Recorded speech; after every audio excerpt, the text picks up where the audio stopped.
Hey guys, tonight we find ourselves somewhere between myth and moonlight, stepping softly through a grove of gnarled olive trees. The ground beneath your feet crunches with dry leaves. Cicadas hum in the still evening air like a lo-fi harp track no one asked for. Up ahead, golden light spills across the stone path, and there he is. Apollo. Sun god, music snob, radiant know-it-all. He's draped across a rock like it's a chaise lounge brooding. Shirtless, obviously. He sighs dramatically like someone who's just realized no one complimented his new poetry scroll. And next to him, a cow. Just standing there. It's a nice cow, sure. Big eyes, shiny coat radiating I've seen things energy. You stare at the two of them for a long, awkward moment before Apollo gestures vaguely toward the beast. This, he says, is my problem. You probably won't survive. This mythological drama is exhausting, and gods are just ancient influencers with lightning bolts. But hey, at least there's music. So before you get comfortable, take a moment to like the video and subscribe. But only if you genuinely enjoy what I do here. Feel free to let me know where you're listening from and what time it is. I'm always curious who's drifting off where. Now dim the lights, maybe turn on a fan for that soft background hum, and let's ease into tonight's journey together. Apollo, as it turns out, is experiencing something humans know intimately: boredom. The kind of soul-deep existential boredom that makes you try weird hobbies like sourdough starters or interpretive harp. For a god, that means plotting a musical revolution. With livestock, you settle on a mossy rock nearby and nod politely as he launches into the backstory, barely waiting for your consent. It all started, Apollo says, with my cows being stolen again. That's right, this isn't the first time. The theft of Apollo's cattle is practically a rite of passage among upstart deities. But this time the thief left something strange behind: a cow that hums. Yes, hums. The cow chewing cud emits a low, soft tone that sounds suspiciously like an F sharp. It's oddly soothing. You catch yourself swaying a little. Historians still argue whether this cow was enchanted divine or just highly musical by accident. Fringe theorists, probably wearing too many rings, suggest it was bred in the fields of Elysium by nymphs with nothing better to do. Apollo squints into the distance. It doesn't belong here, he mutters. It's tainted with mischief. He means Hermes, of course. Baby god of trickery, fresh out of the cradle and already causing celestial chaos. You lean back as Apollo recounts the timeline, some of it dramatic monologue, some of it song. He's clearly been rehearsing. The story goes like this: one fine morning, Apollo woke up to find his sacred cattle missing. Not all of them, just enough to ruin his day. And in their place, hoof prints, going both ways. Confusing, yes. Suspicious, very. But the real kicker, tiny sandal prints with wings. You try not to laugh, but Apollo hears it. Yes, yes, very amusing, he mutters. A literal baby outwitted me, but not for long. Here comes the mainstream historical fact. In many versions of the myth, Hermes really was an infant when he committed grand cattle theft. Born in the morning, stole cows by noon, and invented the lyre by evening. Talk about a productive day. The cow flicks its tail and hums again, a soft note that seems to reverberate through your toes. You look at it more closely. There's something oddly majestic about it. Almost diva energy, Apollo continues. After several outbursts, prophetic threats, and a few interpretive flute solos, none of which helped, he tracked down the culprit Hermes asleep in a cave surrounded by innocently chewing sheep, and an alibi woven out of baby giggles and charm. You imagine the confrontation, Apollo storming into the cave like a sunlit hurricane, baby Hermes blinking up at him with the expression of someone who knows exactly how much trouble they're in and isn't remotely concerned. The cow lets out a low, almost bored moo. Apollo sighs again. He made a trade, he says, my cow, for an instrument. A ridiculous little wooden thing with strings. And that, dear listener, is how Apollo met the lyre. You lean back further on your rock, letting the night air cool your skin. The music cow hums a slightly different note now, minor key. Almost jazzy. Apollo doesn't notice. He's too busy reliving his minor god crisis. I didn't want to be a musician, he says, but the sound, it did something to me. The gods, for all their power, aren't immune to beauty. That first strum of the lyre, awkward off-key but full of possibility, unlocked something in Apollo. A desire to create, to express, to be heard in a way that didn't involve sun chariots or plague arrows. He closes his eyes and hums softly, almost matching the cow. The grove is quiet, golden, suspended in time. You realize you haven't moved in a while, lulled by the cadence of his voice and the strange, sleepy resonance of his companion. A breeze shifts through the olives and the cow finally lies down with a sigh like a deflating balloon. You're pretty sure it's in tune. Apollo shifts, brushing imaginary dust off his robes. Tomorrow, he says, I'm starting a band. You stare at him with the cow. He gives you a look like you've said the most obvious thing in the world. Of course. She's got perfect pitch. You wake up still in the olive grove, or at least you think you do. The stars overhead haven't moved. The crickets are holding a steady rhythm like they've signed a union contract, and Apollo is humming softly to himself as he brushes the cow's ears with a laurel branch. The air smells faintly of crushed time and ancient ambition. So you say this cow, it's not just any cow, is it? Apollo blinks slowly as if remembering you were still here. Correct. This is no ordinary cow. She has a name. You wait. Well, I haven't thought of it yet, but it'll be something noble, maybe Harmonia. You blink back at him, really. He shrugs. I've been busy.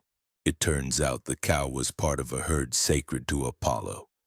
But this one was special. The old shepherds whispered that she was born during an eclipse under a fig tree that wept sap instead of fruit. Her first bellow startled a flock of harpies. Her second caused a minor landslide. And when she walked into the temple courtyard, the marble columns vibrated like they were tuning forks. You reach out to pet her. She snorts politely but firmly and shifts her weight. She is apparently still a diva. After the Hermes incident, Apollo says, tossing a pebble at a bush, I started noticing things. This cow didn't just hum. She harmonized. She mooed in modes. Lydian, Phrygian, even a suspiciously Mixolydian vibe after ambrosia hour. You nod as if you know what that means. Mainstream scholars agree that in ancient Greek music modes were the emotional frameworks of sound, Lydian for joy, Dorian for solemnity, Phrygian for something vaguely dramatic and flute-heavy. And somehow this cow was cycling through them like a tiny four-legged conservatory. Now here's where the story gets odder. Apollo leans in, voice hushed like a sleepover secret. She reacts to poetry. You raise an eyebrow. I was reading some Homer aloud, he says, and she started mooing in iambic hexameter. Historians still argue whether this part of the story is metaphor mistranslation or divine PR spin. But fringe philosophers insist that certain animals touched by divinity can become conduits for celestial resonance, like how bees supposedly taught Pythagoras about harmony by buzzing at perfect intervals. It's nonsense, probably, mostly. Apollo stands and begins pacing the way someone does when they have a dramatic plan and too many flowing garments. She's a muse, or at least, muse adjacent, and I intend to honor her. You get the sense he's about to build a temple or release a concept album, possibly both. You ask the obvious, what did Hermes want with her? Apollo groans theatrically. He didn't want her, she just followed him home. She heard his lyre and thought it was a mating call. You try not to laugh. Don't judge her, she's musically gifted, not discerning. The real reason Hermes took the cow is murky. Some say he needed her voice to perfect the pitch of his newly invented lyre. Others claim she wandered off and he used the opportunity to irritate Apollo, which, let's face it, is extremely on brand for a god who once invented sandals just to walk backward and confuse people. You lean back and stare up at the stars. The cow flicks her ear and lets out a soft, melodic sigh. It sounds vaguely like the opening chord of a lounge ballad. Apollo softens. She reminds me that music isn't all about control. It's spontaneous, emotional, unexpected. You nod, though it's hard to imagine Apollo ever being spontaneous. He's more thousand-line odes carved into stone than jam session at the campfire. Still, you see it, the god of prophecy struck dumb by a creature that can outmoo a flute. Apollo sits again and runs a hand along the cow's flank. She deserves a place in my new band, even if the muses roll their eyes. And just like that, you're in the middle of something bigger than a divine cow. You're witnessing the prelude to Apollo's musical reinvention, a shift from rigid hymns to living, breathing, hoof-stomping performance. You can almost hear the fanfare already. Spoiler, it involves golden drums. He glances at you. You're good with parchment. You'll help manage rehearsal schedules. You open your mouth to protest and stop, because honestly, you don't have anywhere better to be. And Harmonia just mooed a perfect fifth. Rehearsals begin in a surprisingly casual fashion for a god. Apollo insists on calling them sonic alignment sessions, which you quickly learn is divine speak for let's hang out under the fig tree and see who shows up. You sit cross-legged on the warm stones near the edge of the sacred grove, parchment in hand, trying to keep track of attendees. So far, it's you, Apollo the cow, who now officially responds to Harmonia, bless her heart, and a satyr named Krikos, who arrived uninvited with a reed pipe and a wineskin the size of a toddler. Every band needs soul, Krikos declares, nearly tripping over his own hooves. And vibes. I bring both. You jot his name down under percussion with 3 question marks. Apollo, ever the perfectionist, immediately launches into a lecture on tempo and tone. We need cohesion, he says, plucking at his lyre with an air of deliberate irritation. Structure, movement, a sonic spine.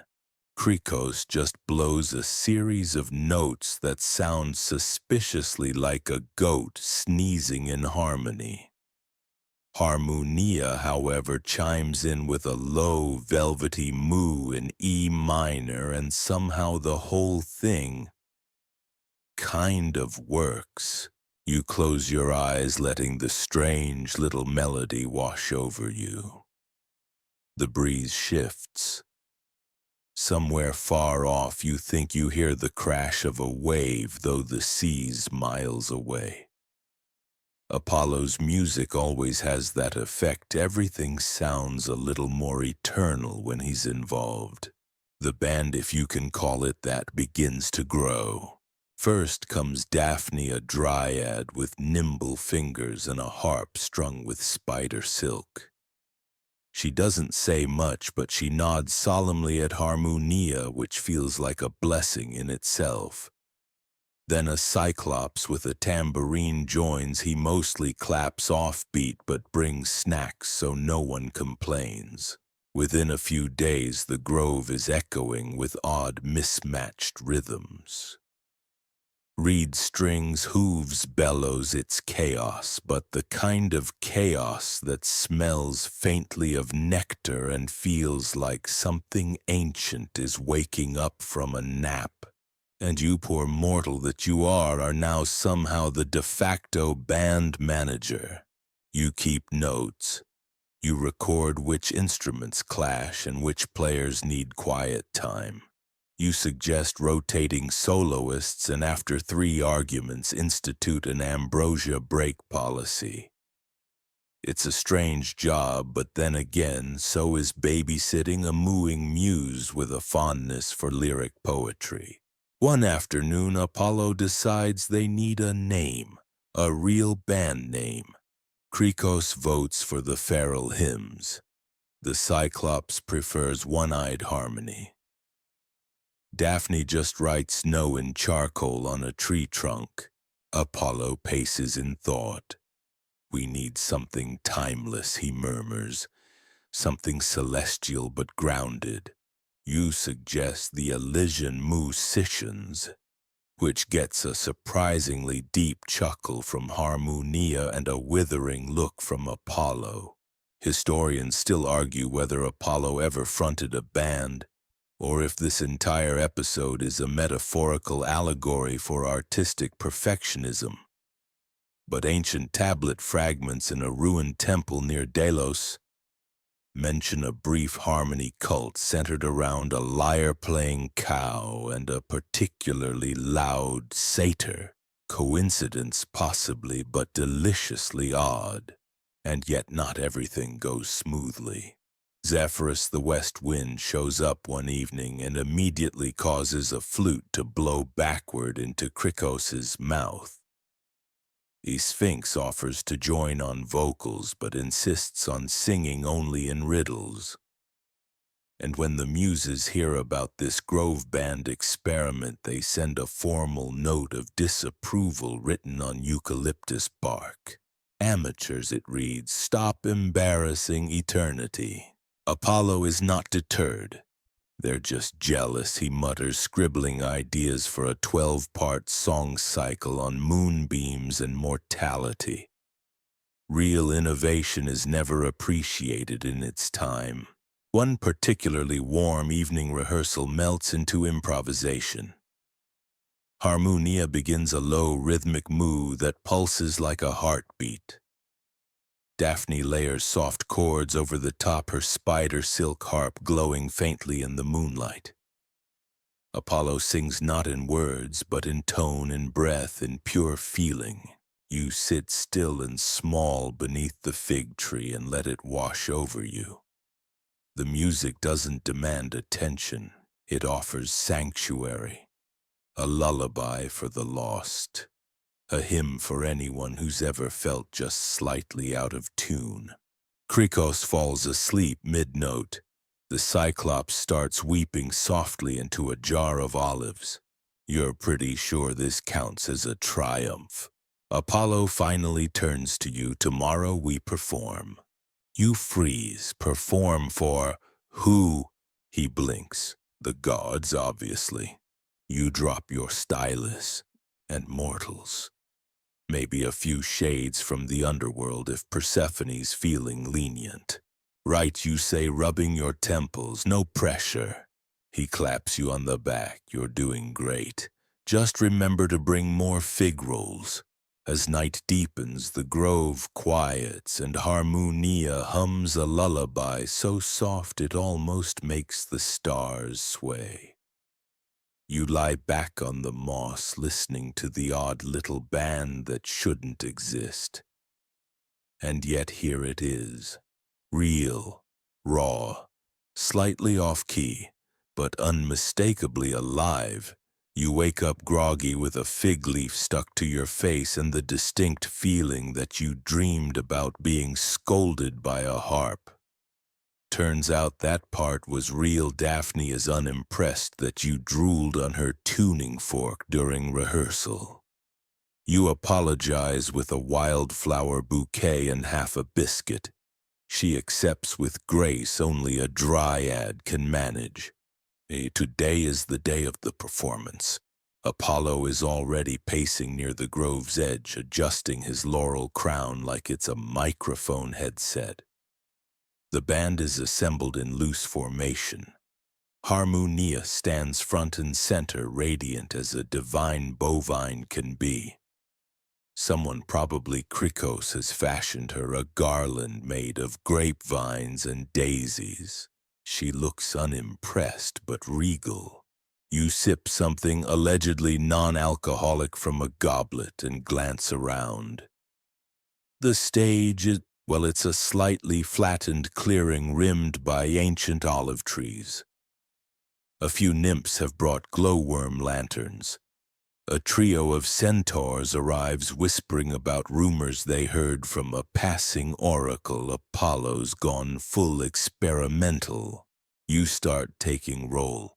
Present Apollo, Krikos, Daphne, Cyclops, who has named himself Beat Drop the Beholder, and Harmonia. Also, you still deeply confused as to how you became tour manager for Olympus's first ambient fusion folk ensemble. The audience is assembling.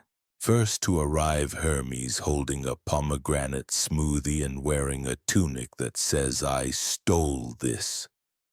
He flashes a grin and sits cross-legged on a rock with the air of someone expecting entertainment or blackmail material. Then Artemis, arms crossed, clearly skeptical. She brought wolves. You try not to make eye contact. A few muses hover in the trees, whispering with exaggerated expressions like stage moms at a preschool play. Even Hestia shows up, knitting quietly near the fire pit and radiating supportive aunt energy. Apollo adjusts his lyre strap. "All right," he whispers. "We begin with the ode to bovine brilliance. Follow my lead. Feel the beat. Trust the cow." You blink. Pardon? Too late. The music begins. Harmonia opens with a deep, resonant moo that somehow echoes off the rocks like a cathedral bell. Daphne follows with gentle harp glissandos while Beat Drop the Beholder slaps his tambourine in a rhythm that sounds like a heartbeat with insomnia. Apollo steps in with a solo, just a few notes on the lyre, airy and uncertain, and then a shift. Krikos joins with his reed pipe, this time playing something gentle, almost mournful. The sound wraps around the clearing like a memory you can't quite name. Even Hermes looks briefly moved, though it might just be the smoothie. The music weaves in and out of clarity. There are moments when it clicks pure harmony like the world is vibrating in sympathy, and others when it's just a goat man hitting a wrong note and trying to recover with a flourish. You scribble furiously trying to keep track, but mostly you just listen, and you realize something: this isn't just music, it's myth-making in real time. The gods are watching not because they expect greatness, but because something new is happening. And in Olympus, new is sacred. Dangerous, yes, but sacred. Historians still argue whether this event actually occurred or if it's a parable told by particularly eccentric priesthoods. Some say the tale is allegorical, a reflection of Apollo's tension between control and chaos. Others point to frescoes found in a ruined music hall in Ionia depicting a radiant cow surrounded by musicians under a golden sun. Then comes the climax. Apollo steps back, letting Harmonia take center stage. She moves once long and low, and everything else goes silent. Even the wolves stop growling. It is unmistakably a solo. Somehow it carries emotion, a longing, a memory, a quiet pride. You feel it in your ribs, you feel it in your scalp, you feel it in your notebook, which has begun vibrating for reasons you don't want to investigate. When the sound fades, no one claps. Not because it wasn't good, but because clapping feels rude, like shouting at a dream. Instead, the grove holds its breath. Then Hermes, always the first to recover, mutters, "Well, that happened." Artemis nods once. Her wolves nod too in eerie synchronicity. The muses look slightly irritated but intrigued. Apollo lets out a long breath, and for the first time in days he smiles, not the forced godlike grin of a deity mid-performance, but something softer, something human. The band breaks apart, slowly drifting toward the food table, courtesy of Hestia, who brought 6 types of olive tapenade and a truly confusing lemon custard. Harmonia munches some hay, then nudges your notebook with her nose. You look down and find you've written the phrase moo as metaphor 7 times in the margin. Krikos toasts the stars with a cup of diluted wine. Beat Drop quietly hums a lullaby. Daphne strings a few quiet chords as fireflies dance around her. You lean back against a sun-warmed rock heart, still gently thumping in time with the music. Apollo sits beside you, wiping dust from his lyre. That, he says quietly, wasn't half bad.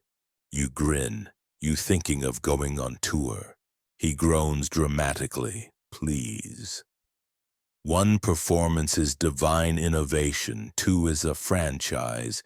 Still you notice him scribbling notes in the dirt with a stick. You don't comment, because something's begun, and it doesn't feel over yet. You wake up with a laurel leaf in your mouth and Beat Drop the Beholder softly snoring on your shoulder. Harmonia has somehow curled up next to the fire pit like an oversized feline emitting slow, grassy breaths.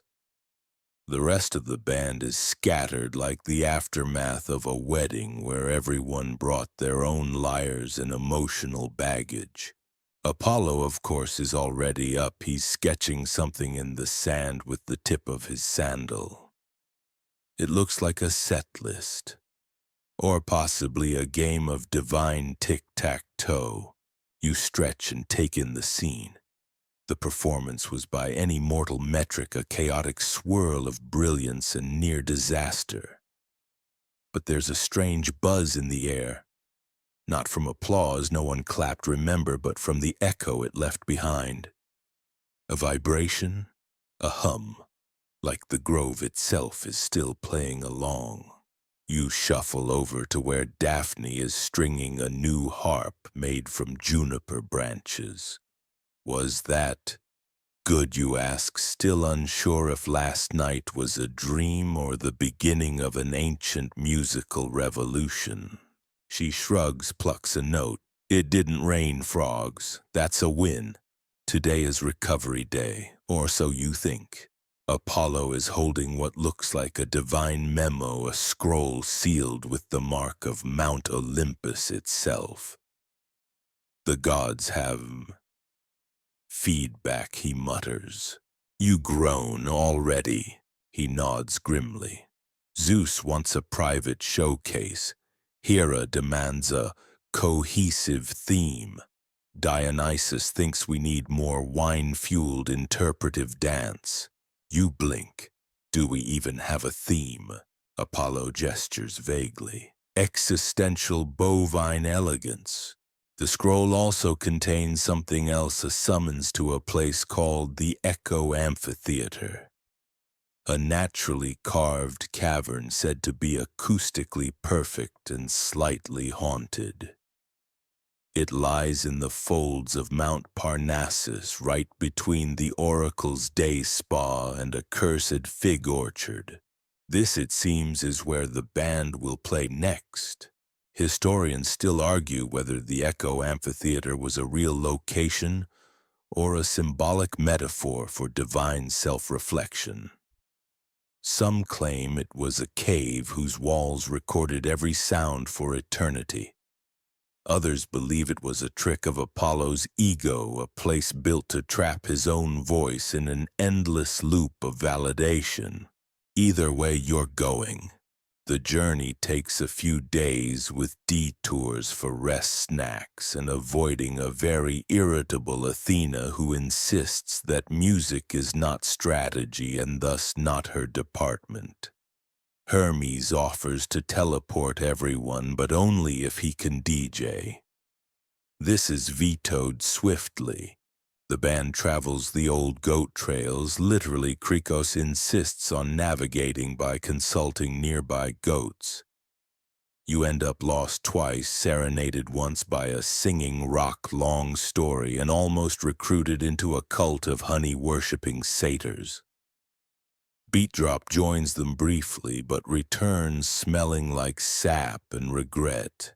By the time you reach the amphitheater, you're sunburned, slightly cursed, and inexplicably fluent in a dialect of Pinecone.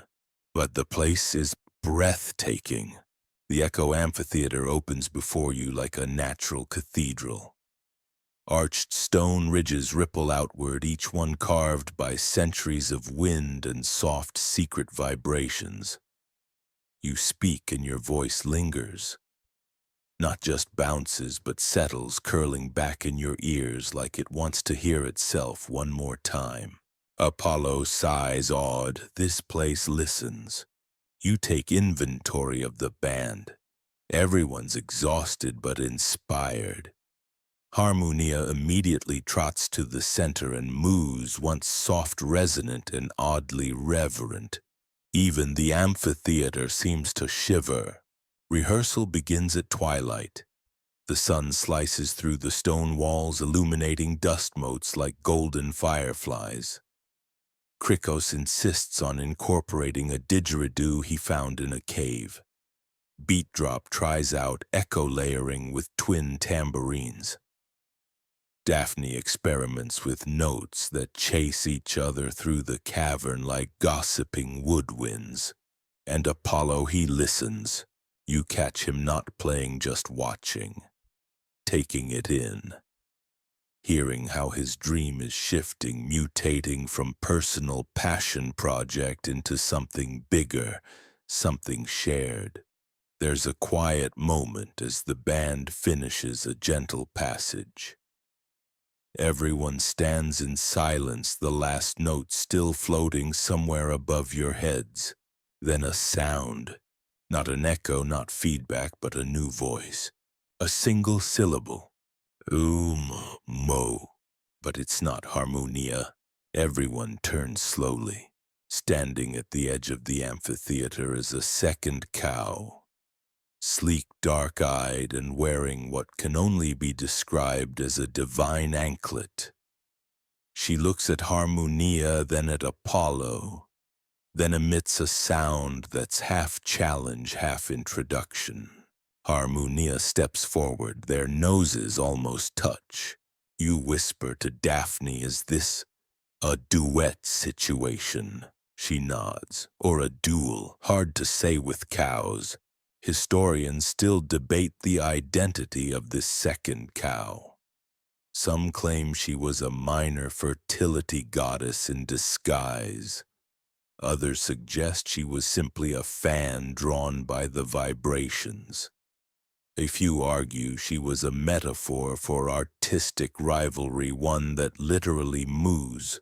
Apollo is frozen. You, however, leap into action, grabbing your notebook and frantically drawing up a new set list labeled Cattle Sonata in 2 parts. Rehearsal is paused, postponed, and potentially elevated. Harmonia and the newcomer, who Krikos names Bas Clefa, begin circling each other, issuing sounds that seem to carry intention, rhythm, even harmony. You sit down heavily on a smooth rock brain buzzing. What began as a band built out of boredom and hubris has now attracted divine bovine interest from beyond your known social circle. You don't know if this is a good sign or a terrifying omen. Probably both. Apollo finally speaks. "We need a second harp." Daphne groans. You glance down at your notebook. Somehow your doodle of a cow playing drums has begun to glow. You close it gently, because tomorrow you perform again. The next morning you're awoken not by sunlight or birdsong, but by an accidental cow duet echoing through the cavern like a haunted lullaby in slow motion. Harmonia and Bas Clefa are facing opposite directions and mooing into the rock face, sending sonic ripples in every direction. It sounds like Gregorian chant if it were performed entirely in bovine. You rub your eyes. Is this warm-up? Krikos, already awake and polishing a pan flute shaped like a fish, nods. They're finding their intervals. Apollo looks rapt. It's beautiful, it's primal, it's slightly dissonant, but in a good way. Beat drop is layering the cow's moos with a delicate backbeat made from softly striking a hollow gourd. Daphne is tuning a harp she strung with golden fig thread. And you are updating the set list, which now includes Ode to Grass in C minor, Ruminations in the key of Mu, a cow called Clefa solo interlude. The amphitheater seems to amplify not just sound, but drama. Every tuning note echoes like prophecy. Every dropped lyre pick feels like the gods are rolling their eyes. There's no audience yet, just the stone, the sky, and a curious owl who insists on rehearsing with you by hooting exactly 1 note off key. You grab a moment to rehearse your own small rolled triangle. That's right. You somehow have become the triangle player. This seems minimal, but Apollo has emphasized that the triangle must be struck only when the soul demands it. No pressure. Today's big decision attire. Apollo emerges in a floor-length tunic that shifts colors depending on which god is watching. Harmonia is adorned with a single daisy crown. Bas Clefa wears a necklace of beetles that may or may not be sentient. You opt for something subtle, your standard tunic, but with stars painted on the sleeves in soot and olive oil. Fashionable, but also potentially flammable. Daphne suggests a final sound check. You all take your positions. Harmonia to the left, Cleffa to the right. The stage is set. Apollo lifts his lyre, beat drop, raises a single stick in reverence, and the air hushes. Then, Mo, a deep, resonant, utterly perfect moo from Cleffa. It shudders through the amphitheater like thunder rolling through silk. Harmonia answers with a slow minor key moo that sounds like heartbreak and freshly mown grass, and suddenly it's happening, a duet not of melody but meaning. These cows are not simply animals. They are bardic vessels lowing ancient truths into stone and sky. Historians still argue whether the Echo Amphitheater cow duet was spontaneous or meticulously choreographed. Some claim Apollo whispered instructions into their ears the night before. Others say the cows were channeling muses in utter form. But you just watch slack-jawed as music bends around hoof and horn. Then beat drop comes in soft tambourine's ghostly rhythm. Daphne adds delicate chords that float like pollen. Krikos plays a three-note motif that makes your skin prickle. Apollo hums under his breath, the lyre glowing faintly. You strike the triangle. Just once. A clear, pure ping that feels like sunlight kissing marble. Silence. Then the stone replies. Not an echo, but something deeper. A resonance. The amphitheater accepts the offering. The rehearsal ends, the cows bow, you think they bow. It might be a graze with intent. You all gather in the center, flushed with energy. For a band composed of divine egos, woodland oddities, and at least one haunted cow, you feel almost cohesive, which is, of course, when the oracle shows up. She appears in a cloud of time, smoke, and exasperation, hair wound like ivy robes, embroidered with symbols only visible under starlight. She looks at Apollo, then at you. Just what do you think you're doing? She asks. You start to explain something about ancient acoustics and divine bovine harmonics, but she raises a finger. I've had 6 omens, 4 dreams, and a prophecy written in spilled wine that all warned me of this. She gestures at your triangle. That is the harbinger of strange events. You feel strangely proud. Apollo smiles. We're preparing for the showcase. The gods requested a theme. We chose pastoral transcendence through sonic minimalism. The oracle sighs. You named a cow. That's not a theme. You point at the cows. We named 2. Bass Cleffa is new. She pinches the bridge of her nose. Do you at least have a finale? You all glance at each other. Nope, not even close. The oracle pulls out a scroll, snaps it open. Fine.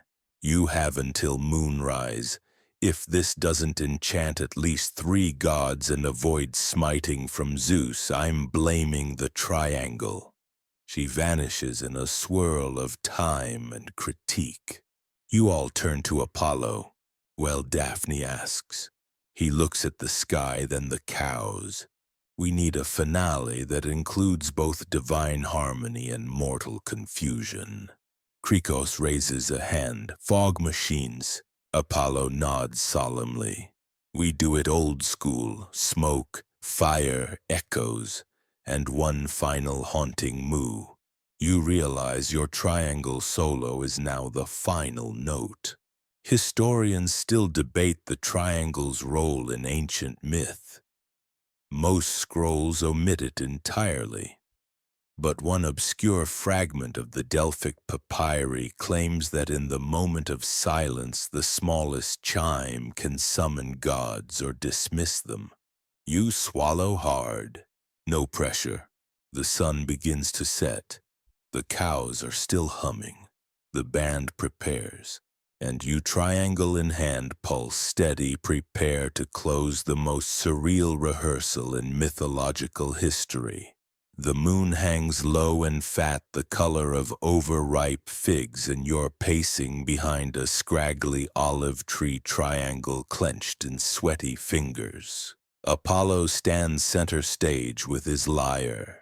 The cows are polished, perfumed, and arranged by acoustic compatibility, harmonia to the left, bass clef to the right, forming the divine stereo effect known only to goat herders and certain sound engineers. The amphitheater is packed. Not with mortals, gods don't do public performances. No, tonight's audience includes Hera, who arrived in a peacock-drawn chariot and brought knitting.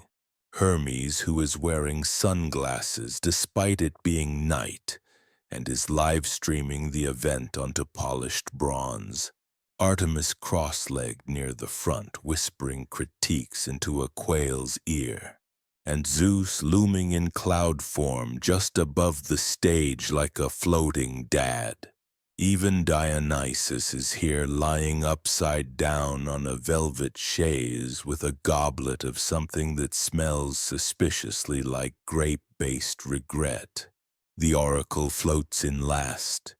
She gestures to Apollo, "Don't forget the cows or the triangle." You take your place behind Daphne, whose harp glows faintly. Krikos gives you a reassuring nod, possibly aimed at a cicada on your shoulder. Beat Drop clicks his gourds together.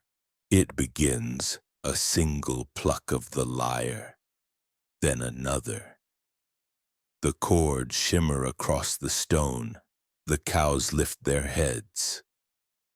Harmonia begins a low moan like an ancient wind sliding through temple columns. Bass clef answers richer, deeper, a sound that somehow suggests heartbreak, migration, and fermented hay. The amphitheater vibrates. You sense it in your chest, the soles of your feet, even the little bones in your ears. Apollo steps forward and begins to sing, not words exactly, but a kind of melodic storytelling, how the sun chased the moon, how olives fell in love with bread, how even gods forget why they cry sometimes. Historians agree that Apollo's no-lyrics phase was polarizing. Some hailed it as avant-garde. Others claimed it inspired goat rebellions in Arcadia. You are too busy trying not to drop the triangle. Beat Drop adds a heartbeat rhythm. Daphne's harp weaves like vines around the melody. Krikos whispers notes into his pan flute. It's working. Until Harmonia steps forward. Bass clef does too. And they begin to moo. Not random noises, these are harmonized, deliberate, theatrical moos. Clef even turns his head for dramatic effect. Harmonia gazes skyward as though addressing a deity made entirely of cud. The amphitheater goes quiet, the moos continue, and then Beat Drop adds a beat under them. Daphne changes key. Apollo looks back at you, eyebrows raised. Triangle, he mouths. This is it. You lift the triangle, inhale slowly, and ping a crisp, shimmering note that seems to slice the night like a thread of silver. The crowd gasps. Even Zeus rumbles approvingly. Your triangle note hangs in the air and the cows freeze hooves poised mid-moo. It's perfect. Until Hermes coughs, that was oddly moving. Apollo smiles wide. Thank you. He turns to exit the stage when suddenly a deep, divine voice cuts through the air. Encore! It's Zeus. You are being asked, no, ordered to encore a cow-based performance. Apollo never one to say no to thunder nods. Fine, improvised finale. You're not ready, the cows aren't ready, no one is ready. Apollo starts riffing something jazzy this time, slightly chaotic. Daphne plays backup. Krikos is improvising pan flute like it's 100 a.m. at a centaur wedding. Beat Drop is beatboxing into a clay pot. You hold the triangle uncertain. That's when Cleffa breaks into interpretive dance. That's right. The cow is dancing, not gracefully but earnestly, joyfully, with sudden lunges and clumsy turns. Harmonia joins in circling Cleffa like a bovine moon. It's mesmerizing. Historians remain baffled. There are ancient sketches, hoofprints with oddly rhythmic spacing. One vase shows a cow doing what can only be described as the grapevine step. You strike the triangle again, this time with flair. You swirl, you twirl, you channel the full absurd majesty of a divine jam session featuring 2 cows and an immortal audience. And it works. The gods laugh gently, not mockingly. Even Hera smiles behind her knitting. Dionysus sloshes his wine in rhythm. Hermes begins clapping with sandals that make a bowing sound. Artemis snaps in time. You are now performing a triangle solo while dancing cows twirl around you. A literal sun god is riffing on lyre, and the echo of Mu-based jazz is turning Mount Parnassus into Studio 54 BCE. The oracle mutters something about fate and goes to lie down. And Zeus, he booms with thunderous laughter. Best use of livestock in a performance since the Trojan cow. No one dares correct him. As the final notes fade, Apollo bows. The rest of the band follows. You do too, trying to ignore how hard your knees are shaking. The cows curtsy somehow. There is applause, divine, mythical, and absolutely ridiculous. You have survived your first concert as part of a band fronted by Apollo and co-starring 2 emotionally intelligent cows. Historians still argue whether the encore Mu Suite was divine inspiration or accidental genius. Some scrolls refer to it as the Night of the Sacred Triangle. Others simply list it under pastoral anomalies. You, however, will always remember it as the night you triumphed over uncertainty, hoof choreography, and the very real possibility of Zeus-induced vaporization. Backstage, Apollo pats your shoulder. Not bad, mortal, not bad at all. Harmonia licks your sleeve. Bass Cleffa headbutts a celebratory gourd, and you sit down at last, triangle resting in your lap like a crown, and finally breathe. After the divine jazz musical, you wake to find a garland of celery leaves on your head, standard issue apparently for successful temple performers. Beat Drop is already halfway through chewing his. Daphne, as ever, glows faintly and pretends not to be impressed.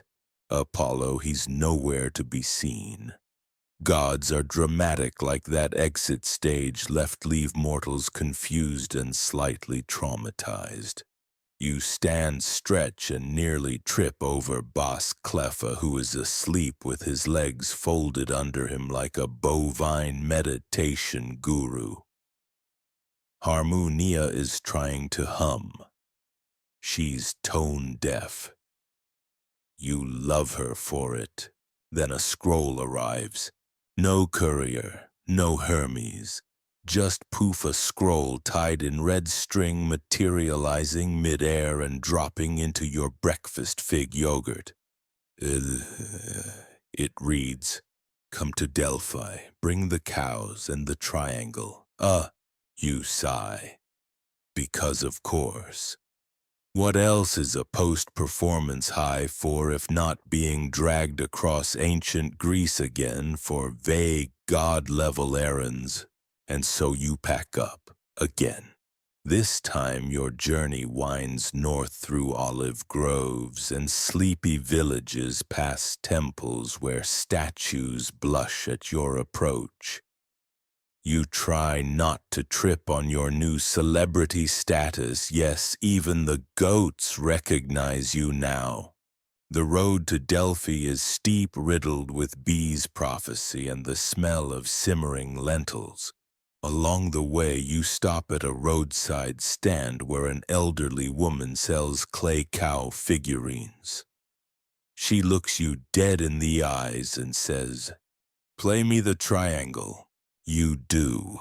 She nods once and gives you a free pomegranate. Historians still argue whether this was a divine omen, a fan interaction, or an unusually successful marketing ploy. Eventually you reach Delphi, not the shiny part. The backstage part, the dusty path behind the Temple of Apollo where everyone smells like incense and unfinished destiny. Apollo is waiting wearing what appears to be eyeliner. You're late, he says, even though you're early. He leads you into a low chamber that smells like ancient ambition and slightly damp scrolls. Torches flicker. The oracle is already there, sitting upside down on a pile of pillows. "We're forming a prophecy band," she says. You blink. Another band. "No," Apollo says. "A prophetic ensemble. Every instrument a vision, every note a fate." You blink again. The oracle waves a reed pen at you. "This is phase 2 of your initiation." You glance at the cows. Harmonia has managed to wedge herself into a corner, humming contentedly. Bass Clefa is sniffing a torch. "What's my role?" Apollo hands you a scroll. It's blank. "Play the triangle," he says. You do. Nothing happens. You play it again. Still nothing. Then words begin to appear on the scroll, slowly, in looping golden ink. A prophecy written through sound. "The cow who dances shall guide the foolish son," it says. "The mortal with the triangle shall ring in the end of silence." You are not okay. The oracle claps. "Yes, phase 2 complete." Apollo nods. "You are now officially our percussion prophet. You are beyond not okay. This is a level of mythological nonsense you didn't train for. You are a triangle player, a sidekick, a sweaty mortal trying to make rent by not dying in cow-related disasters. But now apparently you're part of a prophecy band, which is a thing. They hand you robes, silvery gray embroidered with tiny triangles. One cow gets a shawl, the other a nose ring. Your first task: perform at the Festival of Delicate Disasters, Apollo says, in Thespiae, 3 days from now. The theme is Divine Regret. You start to protest, but Beat Drop hands you a drum. "Your percussion now," he says. "Own it." You look at the drum. Look at the triangle. Look at the scroll that wrote itself. You consider eating a pomegranate and pretending this is a dream. But no, you nod. You are a professional now. You rehearse every day. The oracle insists on training the cows in interpretive prophecy dance. Bass Clefa gets really into scarves. Harmonia starts listening to experimental lute music. Daphne composes an entire instrumental suite inspired by the emotional aftermath of cow separation anxiety. Beat Drop grows a beard. The performance approaches. Your nerves rise like steam from a sacrificial stew pot. Historians still debate whether the festival of delicate disasters ever occurred, or whether it was merely an elaborate metaphor embedded in an obscure vase fragment. One theory claims it was a yearly tradition where gods aired their personal regrets through interpretive pantomime and confessional limericks. All you know is that you're headlining it. You arrive in Thespiae just as the sun sets into a vat of purple shadows. The crowd gathers. The stage creaks. The oracle spins in place, mumbling about thunder and undercooked destiny. Apollo takes the lead. He strums once, a note that tastes like honey and old grief. Daphne follows. Her harp cries a little. Beat Drop taps the heartbeat of the universe into the drum, and you raise the triangle, wait for the moment, wait for the silence, and let it ring. One clear note, and the prophecy begins. The triangle note echoes impossibly long, like time holding its breath. Even the gods lean in. Then Harmonia takes center stage, hooves moving in strange balletic arcs. She does not moo. She expresses. Her dance is pure prophecy, something between interpretive bovine and ritual semaphore. The crowd is captivated. You catch someone in the front row wiping a tear. Probably allergies, probably not. Bas Cleffa steps forward next, cloaked in a swirl of ribbons. He tosses his head like a diva and lets out a low, resonant murr, a sound scholars still can't agree on. Was it disappointment? Was it foreshadowing? Was it indigestion? Apollo, meanwhile, plays what he calls a lyrical inversion of fate's bass line. It sounds like rain dripping through a bronze helmet. It's oddly soothing. The oracle begins chanting in a meter you're 90% sure she made up. Her voice booms across the amphitheater, alternating between Greek cow and what sounds like very angry pasta recipes. And then you stand at the rear of the stage, eyes on the stars, triangle raised like a conductor's wand. You wait for the exact second when Beat Drop hits the minor syncopation. You strike. Ding! It's like the world exhales. The crowd stares stunned. You think that was it. That was the peak. Nothing can be weirder than this. Oh, sweet summer mortal. Backstage, Apollo claps. The oracle bows deeply. The cows are showered with laurel leaves and a suspiciously expensive cheese. You are officially declared sacred percussionist of the Cow Oracle Ensemble. It does not come with a salary. It does come with a silk sash and a confusing amount of divine attention. The next morning, as you attempt to drink olive foam coffee and mentally process last night's events, Hermes appears out of nowhere, dressed like a festival dad and holding a clipboard. Delivery for the percussion prophet, he says. You blink. From who? From destiny. He winks and disappears in a puff of sandal-shaped sparkles. Inside the package, a tiny bronze bell, a note that says ring only when ready, and a map. The map is old, creased, and covered in annotations, some in Greek, some in cow hoof prints. At the bottom, next gig, the Elysian Lounge. You stare, because that's impossible.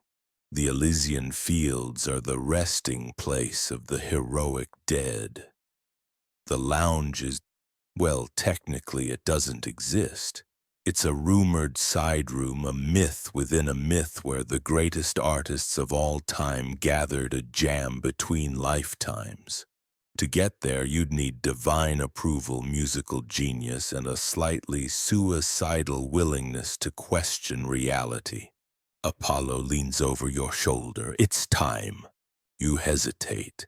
Am I even qualified for the Elysian Lounge? He shrugs. Neither was Orpheus, and look how that turned out. Badly, but memorable. Daphne pats your shoulder. Just bring the triangle. You pack lightly the triangle, the bronze bell, 2 very confused cows, and a leftover honey cake. For morale, the journey to Elysium is not straightforward. You must first cross the river Lethe, but only after convincing Charon that triangle music counts as coinage of the soul. He's grumpy but also weirdly into avant-garde percussion. He lets you through. Then you navigate the fields of Asphodel where thousands of bored souls rehearse interpretive plays about their lives. You join one briefly. Your role is mortal number 3 who regrets nothing and frequently trips over rocks. You win a daisy crown and move on. Eventually you find a door, not a gate, a door, wooden, slightly ajar. Smells like myrrh and bread crusts. The bronze bell in your pocket begins to vibrate. You ring it once, and the door swings open. Inside a lounge lit by eternal twilight. Velvet couches, instruments floating mid-air. Spirits of ancient musicians sipping from amphorae, nodding to rhythms that haven't been invented yet. Sappho's in the corner jamming with a turtle shell lyre and an attitude. Aeschylus is doing spoken word with a tambourine. You're offered a seat and an audition. They don't care about your mortal limitations. They want to hear your sound. So you stand, take a deep breath, and ding the triangle. Once, twice. Then the cows begin to dance, and the lounge listens. One ghostly figure whispers he's got something. Another murmurs that triangle's got pathos. Even Plato raises an eyebrow and mutters, I could philosophize to this. Historians still argue whether this moment actually occurred or whether it's a metaphor for the human yearning to find rhythm in the void. Others suggest it's the result of too much fermented goat's milk and theatrical lighting. But there you are, center stage of the Elysian Lounge, backed by cows framed in candlelight and absolutely not hallucinating, probably. You close your eyes, let the triangle sing. You don't know what's next, but you know you've made it. You wake up not in your cot, not in any place you recognize, but somewhere soft, celestial, and aggressively scented with ambrosia. There's music playing faint and distant as if the stars themselves are humming a lullaby. You try to sit up, but a gentle weight pins you down. It's Harmonia. She's curled at your side like a divine lapdog, though still 600 pounds and clearly lactose forward. Her bell jingles faintly when she breathes. Bass Cleffa is snoring somewhere nearby, his nostrils producing jazz. Apollo appears glowing, smiling, sipping something that might be stardust shaken with honey and regret. You made quite an impression last night, he says. They're still talking about it. Plato quoted your triangle solo in a metaphor about the soul. Socrates called it almost educational. I'd call that a win. You groan softly, sit up and check your limbs, all still attached. Your ego surprisingly seems inflated but intact. I don't even remember half of it, you say. That's how you know it was legendary, Apollo replies. Also possibly how you know you drank something fermented by Dionysus in a boot. He sits next to you and gazes out over the soft cloudscape. The Elysian Lounge is now behind you, its music faint, still echoing. You have a gift, Apollo says, but I'm not talking about the triangle. Or your weird way with cows. I mean the ability to make people listen, even when they don't understand. You try to feel proud, but mostly you feel like eating something that isn't symbolic. Instead, you get a scroll.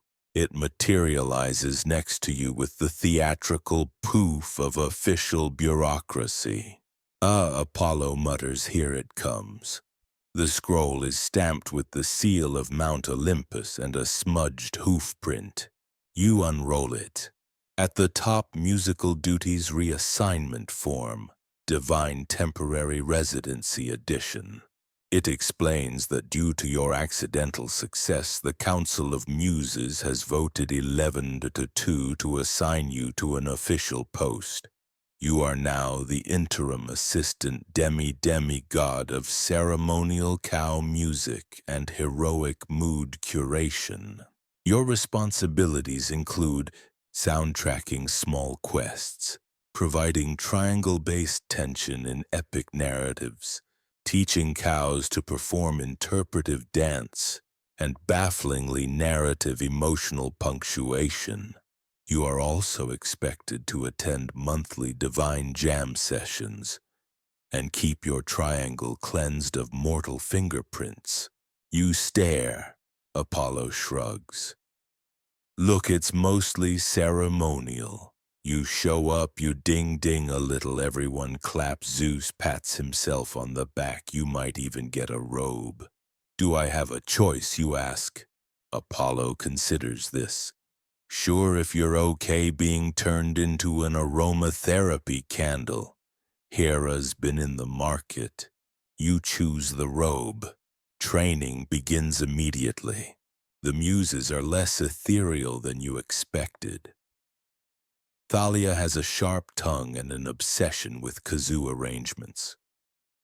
Calliope insists on you composing in hexameter even for triangle solos. Terpsichore believes in full-body warm-ups that mostly look like advanced cartwheels with jazz hands. Still you adapt. There's something peaceful about divine rhythm. It flows differently. Time bends, notes stretch. Silence becomes music. You learn to hear the hidden beats beneath the world. The subtle hum of narrative pacing the quiet breath before destiny lands its punchline. At one point you soundtrack a minor quest involving a lovesick satyr, a stolen cheese wheel, and a grumpy nymph who speaks only in limericks. The triangle solos make the story bearable. The satyr writes you a poem.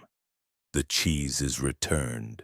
You begin to understand your place in all this. Not a hero, not a god, just a vibe curator.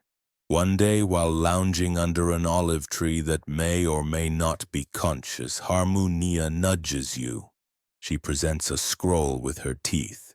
You take it. It's a request from Hera.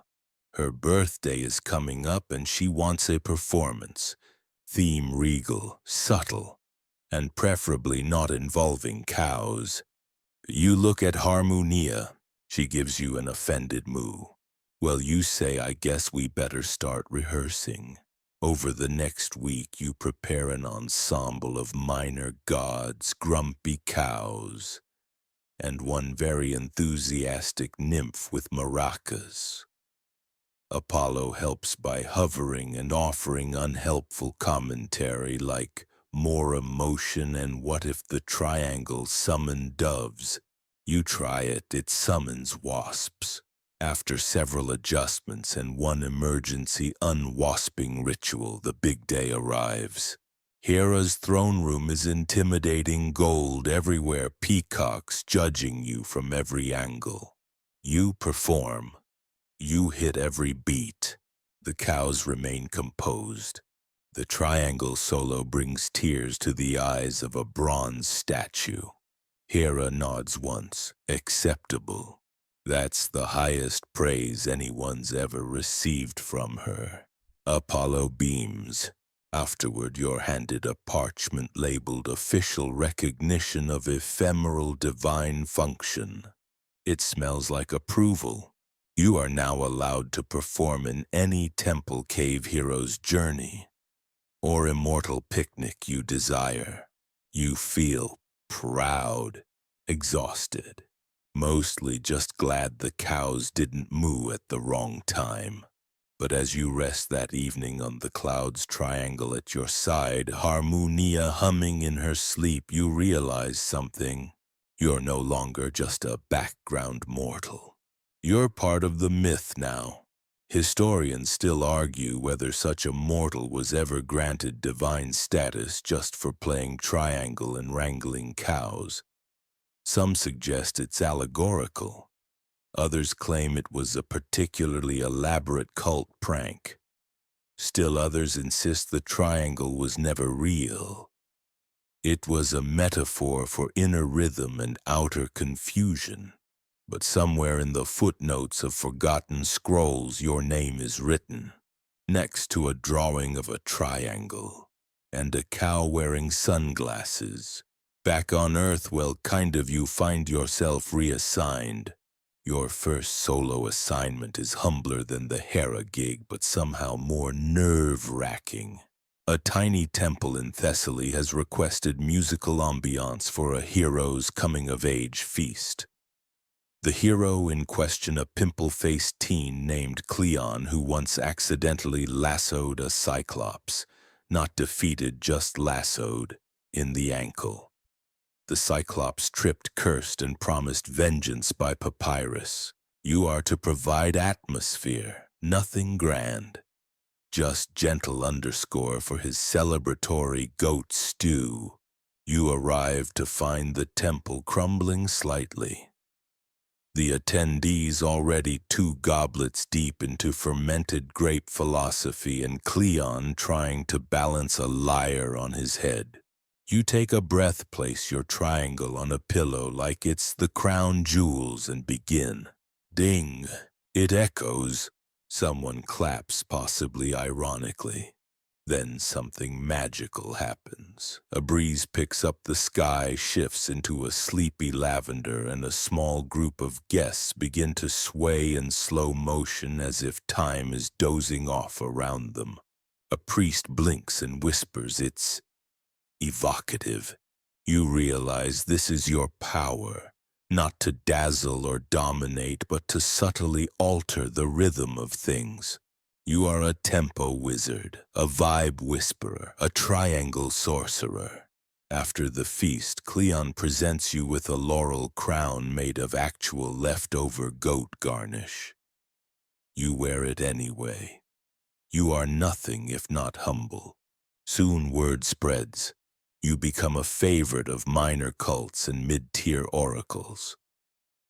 One day, a seer in a feathered hat invites you to accompany her on a prophecy and poetry tour across the Peloponnesus. She introduces you to a man who swears his donkey hums in G-flat whenever you play. You nod politely, but fame has its costs. One morning, Apollo shows up again on a hover chariot, this time because why not? He sips from a thermos labeled Sunrise in a cup and says, "We need to talk about Orpheus." You blink. Isn't he dead? Apollo shrugs. It's more of a rotating status. Anyway, his fan base is getting a little aggressive.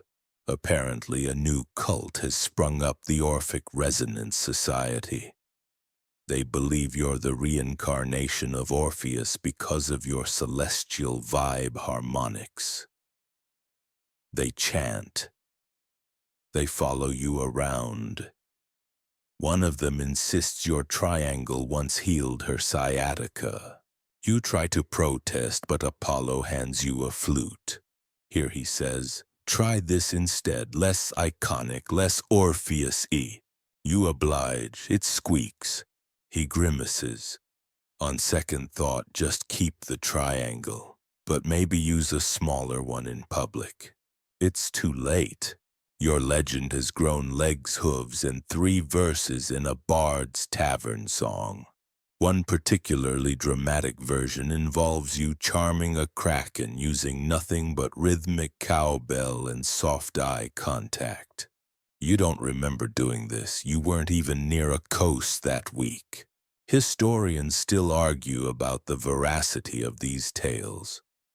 Some believe the triangle itself was enchanted. Others claim you were a clever con artist with a gift for timing and livestock choreography.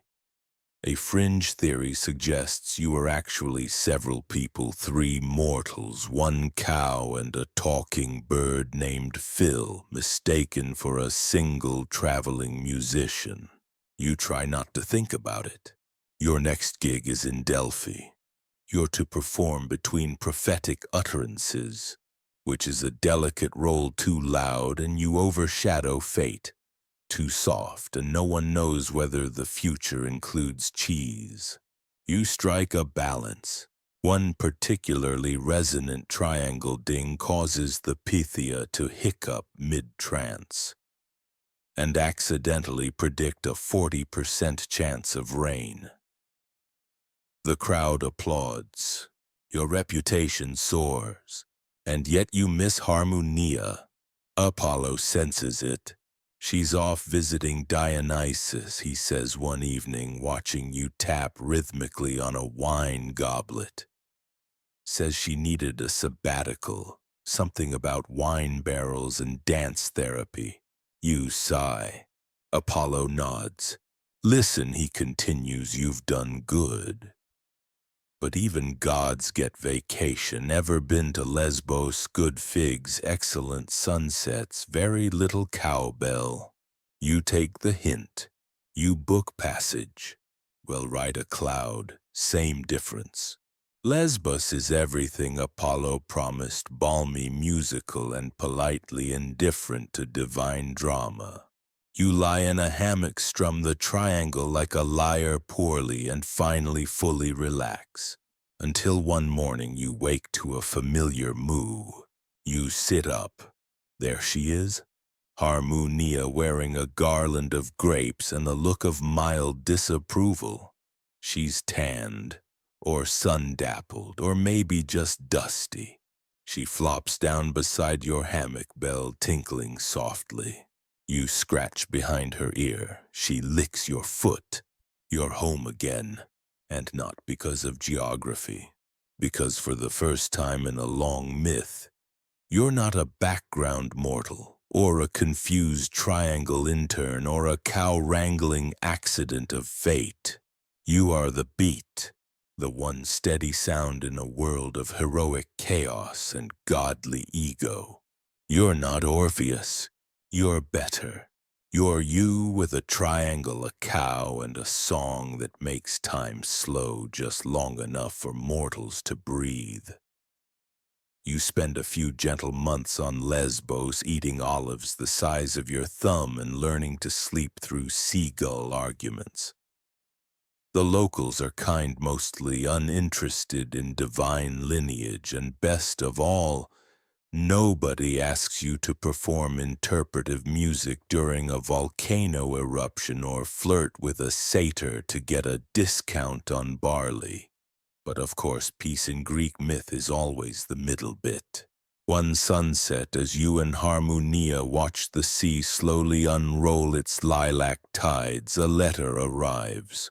Yes, a literal scroll, delivered by a pelican with glasses. You unroll it slowly, already dreading the wax seal, a golden lyre, which means one thing, Apollo.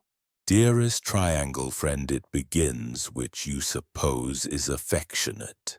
The letter continues with the usual divine verbosity, but the gist is clear. Zeus is hosting a Pantheon talent showcase, and every god must bring one mortal with flair. It's mandatory. Failure to appear may result in temporary demotion to potted plant. The word temporary is underlined twice. You close the scroll and sigh. Harmonia headbutts you gently as if to say, let's at least wear our nice cloaks. Fast forward a week, you're backstage at Mount Olympus's grand amphitheater. The clouds beneath your sandals are freshly fluffed. The vibe is tense, but in a theatrical way. Aphrodite is oiling her dove. Ares is lifting a mountain with one hand for the aesthetics. Hermes is doing vocal warm-ups in 3 octaves while also emceeing and selling ambrosia merch from a pop-up stand. You glance at Apollo. He winks and says, "You're opening." You choke slightly. He hands you the triangle. You've got this. Just be the triangle. Not play the triangle. Be it. You're not sure what that means, but you nod solemnly and approach the cloud stage. The crowd is massive. Gods, demigods, minor river spirits, a hydra in formal wear. You lift the triangle. Silence. You raise the beater. You close your eyes. And, ding, a perfect crystalline note. It ripples across the clouds like a skipped stone made of moonlight. The crowd exhales. Literally, you feel it. The entire amphitheater relaxes their collective divine shoulders. Even Zeus pauses mid-lightning manicure. You ding again. Then again, soft, slower this time. You let the rhythm pull from your bones like it's not something you're doing, but something you are. Somewhere behind you, Apollo starts humming. You think Artemis joins in on reed pipes. Even Poseidon adds a splashy, rhythmically coincidental wave. You're not a soloist, you're a spark. The spark that lets everyone else remember the point of it all. Music, myth, and mildly weird friendship. Afterwards, as the crowd thunders with applause that actually shakes a star loose from its orbit. Don't worry, Hermes catches it. Zeus himself steps up. He nods. You brace for potted plant reassignment. Instead, Zeus says you. Triangle 1. Excellent restraint. Have you considered godhood? You blink. You're fairly certain you misheard. Apollo's mouth opens like a coin purse. Athena actually drops a scroll. You stammer something about not wanting immortality, and Zeus waves it off. Temporary divinity, like a trial membership. You're offered a probationary minor deity status. Your portfolio resonant calm and interlude curation. It's real. You even get a badge. You turn to Harmonia. Shh, she moves once. Apollo grins, cows in 2. I put in a word. So now you're divine. Technically.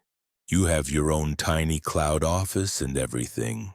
Your duties are sporadic, smoothing over tense music duels, balancing chaotic bard taverns, and oddly often calming Hera when she loses at backgammon.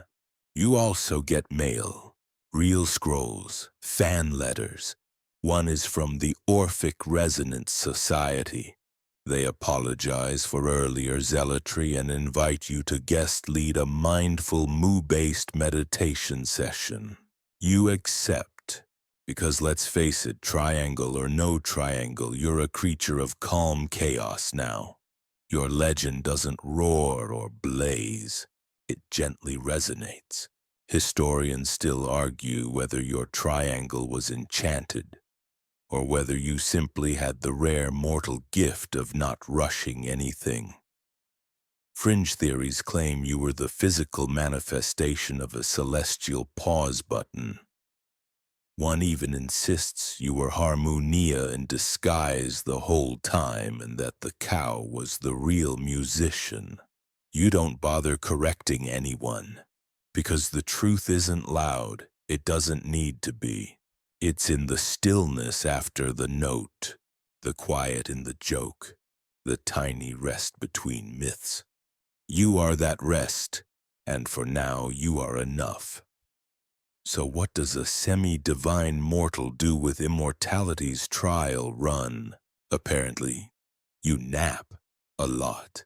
Not the dramatic eternal slumber upon a bed of roses kind. More like accidental snooze in a sunbeam while Hera lectures about seating arrangements at divine weddings. You become, in short, the god of mellow pauses, which makes you a hot commodity. One day you're called to adjudicate a lyre duel between two sirens arguing over minor key transitions. The next you're sent to calm a rampaging satyr choir who can't agree on whether rhythm exists. You solve it with triangle taps at quarter intervals. One siren faints in a good way. But not every assignment is so soothing. One cloudy afternoon, a messenger sprite flutters into your cloud loft, sweaty wing must, clearly overworked. Urgent, he squeaks, handing you a scroll rolled so tightly it could slice bread. You unroll it carefully. It's from Cleo, Muse of History. Subject time dislocation event. It turns out someone, possibly a mortal, possibly a divine intern, has tampered with the mythic timeline. Several stories are out of sync. Hermes now claims he invented ska. Hercules has been spotted in Sparta teaching yoga, and most worryingly, Apollo's entire band phase appears to have been erased from memory, from myth, even from muse logs. Harmonia's ears twitch. You stare into the clouds, heart clenching. If Apollo's musical misadventures vanish entirely, what else might slip your debut? That amphitheater night, your triangle solo. You're not sentimental, but you'd like to keep existing. You nod at the sprite, tell Cleo I'm on my way.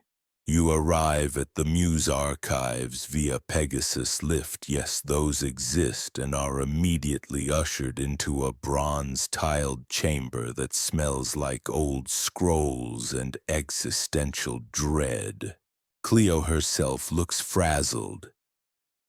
Timeline's fraying, she says without preamble. We've got cross-contamination from the Odyssey and a suspicious number of minotaurs in the Trojan War. You blink. Did the labyrinth move? She shrugs. Might have merged with a bakery, hard to say. Then she adds, I need you to re-anchor Apollo's band arc. You frown. How it was barely a subplot. She arches a brow. Exactly. Underdeveloped myth arcs are the first to vanish.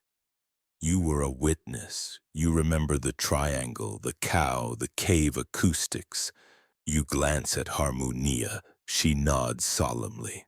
So begins your strangest gig yet, mythos re-anchoring. You're handed a memory lute and a blank scroll titled Testimonial of Resonance. Your job record in song and story, everything that happened during Apollo's musical phase. With accurate cow placement, you take a deep breath and begin. At first, it's weird. Singing your own role in a myth feels like narrating your dreams in public. But as the story unfolds, you realize something quietly beautiful. You were there. You remember the broken strings, the too long solos, the way Apollo insisted on group huddles even when nobody else was around. You remember the laughter, the chaos, the ding that saved a band from divine meltdown, the triangle. By the time you reach the amphitheater climax, Cleo is quietly weeping. She places your scroll in the archives, locking it in a case labeled Mythical Recessions Case Resolved. The timeline shivers, then steadies. Somewhere you think you hear Apollo trying to harmonize with a dolphin again. All is right with the cosmos. Well, mostly, because now, thanks to your documentation, Apollo's musical chapter has become slightly more canon than intended. Which means fan mail. So much fan mail. Scrolls pour in from inspired minstrels, triangle apprentices, and confused cows who feel seen. Hermes sells triangle replicas. You're invited to a minor god convention in Delphi, where you're asked to lead a workshop titled Ding Responsibly Rhythm and Restraint in a Noisy Pantheon. It's a hit. Historians still argue whether this workshop inspired the Stoics' meditative practices, or just bored enough people into silence. Fringe theorists suggest it actually healed a small temporal rift above Crete. You don't know. You're just glad Harmonia got her own badge. It reads Musician Emerita. You're pretty sure it glows in the dark. Your cloud office gains a new plaque triangle, the pause between chaos. You get requests now not just from gods, but from mortal poets, haunted lyre makers, and one guy in Corinth who swears his cat plays the flute in her sleep. You reply kindly to every scroll, because if myth has taught you anything, it's that the small details, the dings, the pauses, the cows matter more than the grand clashes or firestorms. The triangle isn't flashy. It's not a hero's sword. It's the breath before the leap, the gentle ping of things holding together, and you, unlikely as it sounds, are its champion. There's a stillness now. You wake each day well. Wake is generous since sleep is mostly optional in your current state, to a soft rustling of mythic leaves outside your cloud dwelling. Harmonia, the semi-sentient cow, has taken to humming. You suspect she's trying to write her own ballad. The lyrics involve quite a bit of grass, but the chord progressions shockingly experimental. Your mailbox is still full, but the letters have shifted tone. Not so many triangle groupies anymore, though one satyr does offer a 17 drachma honorarium if you'll appear at his niece's naming ceremony and bless her with rhythm. You politely decline. Instead, the scrolls now carry quieter questions. Things like, how do you know when your moment is meaningful? Can a minor god unretire? Is the triangle an allegory? Or you answer them all with patient ink. But one letter changes everything. It's sealed with wax in the shape of a lyre. Apollo's seal.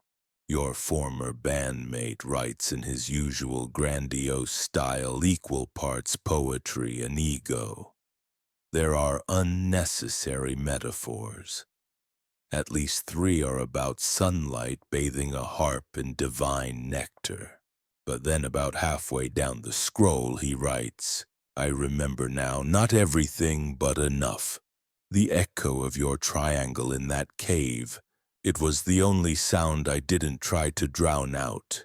I wasn't listening. Then I was. And it mattered. You reread it twice.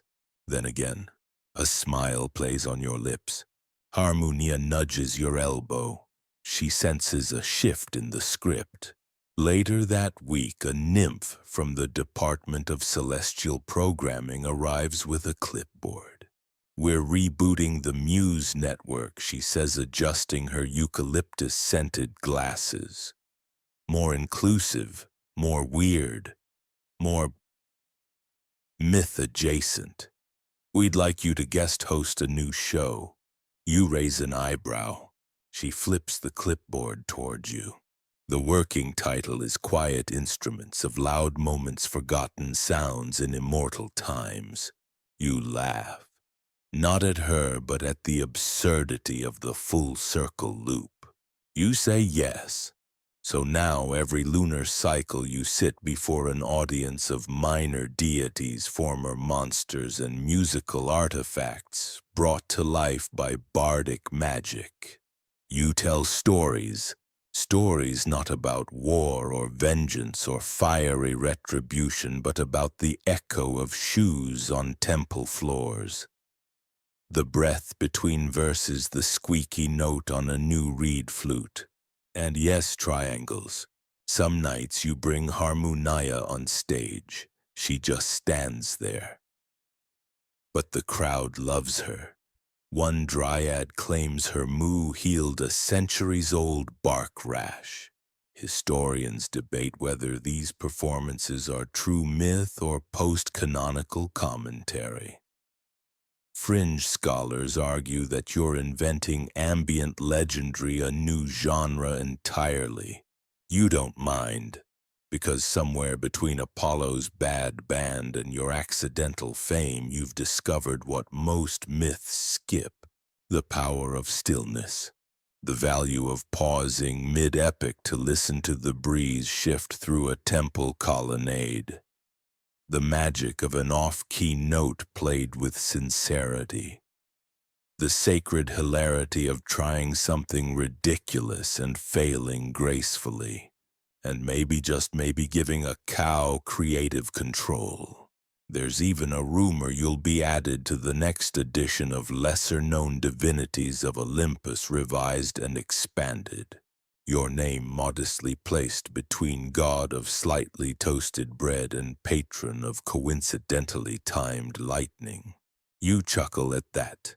You've never wanted temples, just quiet stories. You find yourself closing your performances with the same phrase each time. In the silence after the storm, when the gods have gone home and the mortals sleep under stars, they only half understand. That's where the triangle rings. One night, after a particularly soothing tale about harp strings made from river reeds, you step outside the performance space. The stars are extra sparkly. You're fairly certain that's not an accident. Harmonia stands beside you, munching on an offering wreath she absolutely wasn't supposed to eat. You sigh.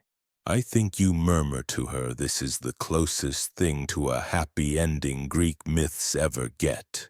She burps gently in agreement, and you both gaze upward toward Olympus, where somewhere probably Apollo is trying out bagpipes. Historians will argue whether that's even possible. You just hope he remembers to warm up first.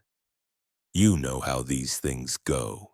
A myth ends not with a bang, but with a quiet shrug, a well-timed triangle ding, and maybe a small party thrown by satyrs who misunderstood the dress code.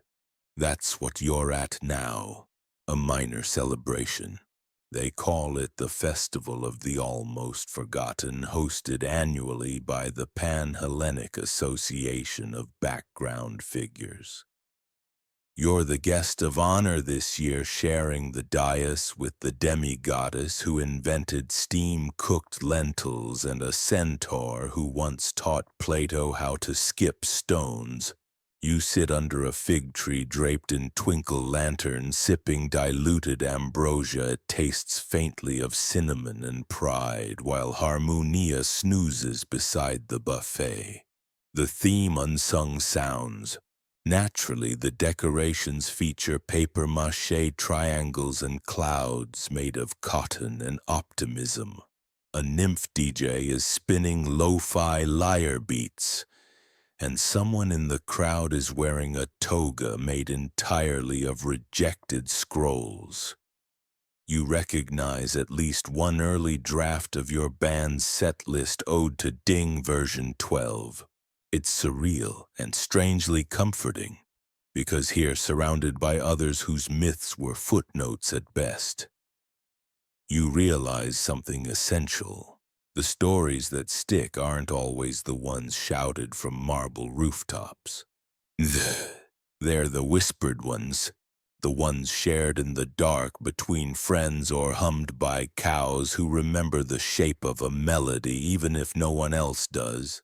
You give a short speech, nothing dramatic, just a few lines about rhythm memory, and how sometimes being overlooked is a blessing in disguise. The crowd listens, then cheers. A little too loudly, honestly, but you're used to it now. You smile and raise a glass of grape leaf spritzer. Harmonia gives a contented snort and starts humming again. It's a song you don't remember teaching her, but somehow it's familiar. Later that night, as the moon rises and the clouds shuffle into sleep formation, you walk home through a gentle haze of applause, firefly lanterns, and the low thrum of mythologies being quietly rewritten. Your cloud dwelling greets you with the softest breeze. The triangle hangs on the wall now, not a weapon, not a tool, but a memory. You place a fresh scroll beside it, blank but waiting. Not every myth needs finishing. Some just keep unfolding. Like an echo, like a pause, like a dream you can step into whenever the world gets too noisy.